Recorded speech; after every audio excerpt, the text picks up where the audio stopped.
Fund में आवंटित किए जा रहे हैं ताकि जो शहर हैं उनको विकास के रास्ते पर ले जाया सके और वहां पर उनको पानी और जो दूसरी सुविधाएं हैं वो उपलब्ध कराई जा सके। ये जो फंड होगा ये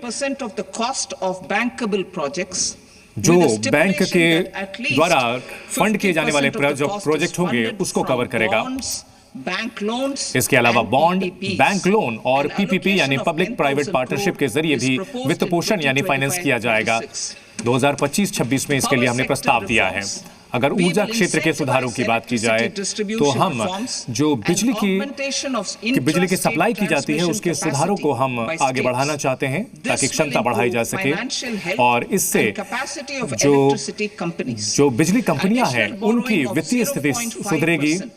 इसके अलावा 0.5% जो अतिरिक्त कर्ज है वो राज्य ले सकेंगे और इन सुधारों को लागू करने पर ये कर्ज मिल सकेगा।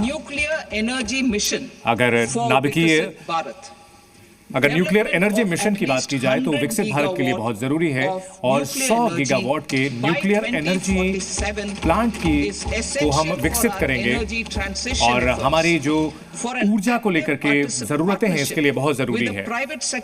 हम चाहते हैं कि निजी क्षेत्र के साथ हम इसमें साझेदारी करें और हम चाहते हैं कि एटॉमिक एनर्जी एक्ट जो civil liability for nuclear damage act है ये भी इसे लागू किया जाएगा। एक नाभिकीय ऊर्जा मिशन को स्थापित किया जाएगा जो कि रिसर्च और डेवलपमेंट किए जा सकेंगे। इसमें छोटे रिएक्टर्स का इस्तेमाल हो सकेगा। हम चाहते हैं कि 5 स्वदेशी छोटे जो रिएक्टर हैं उनको स्थापित किया जाए और 2033 तक इनकी स्थापना की जा सके। इसके अलावा हम पोत निर्माण की अगर बात की जाए तो शिप बिल्डिंग फाइनेंस जो पॉलिसी है इसको हम लागू किया जाएगा ताकि हम जिसमें जो चुनौतियां हैं उसका हम सामना कर सकें। और भारत में जो पोत को तोड़ने की व्यवस्था होती है उसको हम चाहेंगे बेहतर हो। जो बड़े पोत यहाँ आते हैं, बड़े जहाज आते हैं, उनको एक लिस्ट के जरिए जोड़ा जाएगा और इसके अलावा जहाज के निर्माण के क्लस्टर बनाए जाएंगे यानी कुछ खास इलाकों में इनकी स्थापना की जाएगी ताकि जो जहाज होते हैं, पोत होते हैं, इनकी क्षमता बढ़ाई जा सकेगी। इसमें कौशल विकास इस क्षेत्र में हो सके ताकि पूरा माहौल अच्छा बन सके हम सुनिश्चित करेंगे।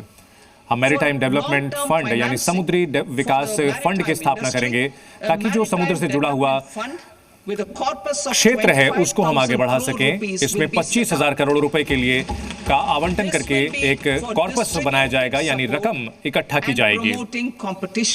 इसमें हम चाहेंगे कि जो प्रतिस्पर्धा है उसको बढ़ावा मिले।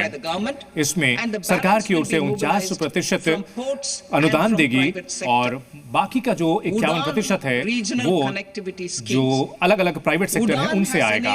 उड़ान स्कीम की अगर हम बात करें तो 1.5 करोड़ जो मिडिल क्लास के लोग हैं, मध्यम वर्ग के लोग हैं, वो तेजी से अब यात्रा कर पा रहे हैं। इस स्कीम के तहत 88 एयरपोर्ट को जोड़ा गया है और 619 रूट पर ये काम कर रहा है और इस सफलता से प्रेरित होकर के हम इस उड़ान स्कीम को हम इसमें थोड़े बदलाव के साथ हम आगे बढ़ रहे हैं ताकि क्षेत्रीय कनेक्टिविटी को हम आगे जोड़ सकें और 120 और नए डेस्टिनेशन जोड़े जा सकें। इसमें 4 करोड़ हम अगले 10 साल में 4 करोड़ और यात्री हम उड़ान सेवाओं से जोड़ना चाहते हैं। ये स्कीम जो है वो हेलीपैड की सेवाओं को मदद करेगी और जो पहाड़ी इलाके हैं और जो उत्तर पूर्व के इलाके हैं जो कि अब तक नहीं जोड़ पाए हैं उनको भी इससे जोड़ा जाएगा। ग्रीनफील्ड एयरपोर्ट की बिहार में ग्रीनफील्ड एयरपोर्ट की स्थापना की जाएगी ताकि यहाँ इस राज्य की जो भविष्य की आकांक्षाएं हैं, जरूरतें हैं, उनको पूरा किया जा सके।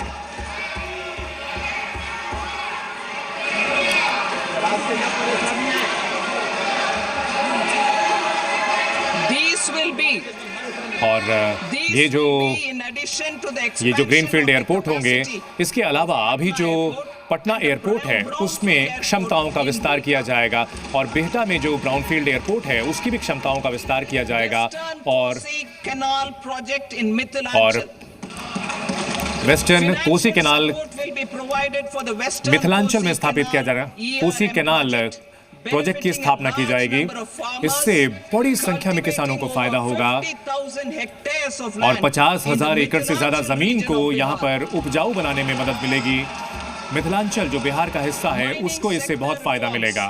अगर खनन के क्षेत्र की बात की जाए तो वहां जो सुधार होने हैं, जो खनिज होते हैं, उसके लिए हम बढ़ावा देंगे।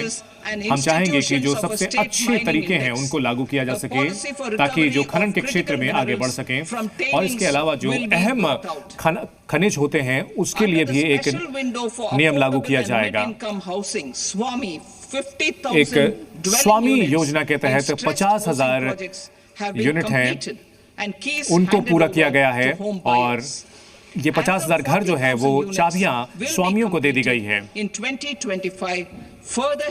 2025-26 में और हजारों घरों को इसमें जोड़ा जाएगा और जो मध्यम वर्ग है उनको फायदा मिलेगा। वो अभी जो अपने मकान हैं उन पर उनको किराया मिल सकता है। स्वामी फंड 2 के तहत बहुत फायदा मिला है और हम इसमें चाहते हैं कि इसको हम आगे बढ़ाएं, जिसमें सरकार, बैंक और प्राइवेट निवेश इसमें बढ़ाया जाएगा। निजी निवेश के जरिए इसमें 15,000 करोड़ के जरिए जल्द से जल्द 1 लाख यूनिट को हम जल्द से जल्द पूरा करेंगे। पीएम गति शक्ति की, अगर गति शक्ति की बात की जाए डेटा की, तो ये हम चाहते हैं कि पीपीपी के जरिए इसमें आगे बढ़े और प्रोजेक्ट प्लानिंग बेहतर हो और डेटा बेहतर तरीके से संवर्धित किया जा सके। पीएम गति शक्ति पोर्टल के जरिए यह सुनिश्चित हो पाएगा। पर्यटन की अगर बात की जाए तो पर्यटन में यहाँ रोजगार के बहुत सारे विकल्प होते हैं।